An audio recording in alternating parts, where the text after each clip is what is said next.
തീ വേനലിൽ പൊള്ളാതെ നീർ പെയ്തു നീ ചെയ്യാതെ ഞാൻ കമ്പിളി പോലെ നിന്നെ പുണരാം ഞാൻ നിന്നുടെ മാറത്തു മെല്ലെ വേരുകളാഴ്ത്തിടാം നിൻ ഹരിത പരവതാനിയാവാം കാലം കൂട്ടുനിന്നില്ലെങ്കിലും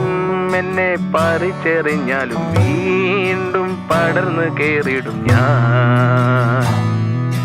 കാലം കൂട്ടുനിന്നില്ലെങ്കിലും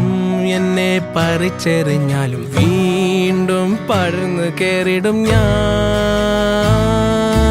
എന്തിനി വേഗം ഇത്തിരി നേരം എന്തിനി വേഗം ഇത്തിരി നേരം പറ്റിപ്പിടിച്ച് ഞാൻ നിന്നോട്ടെ നിന്നുടെ മൃദുല പ്രതലമധിക മധുരമതിമനോഹരം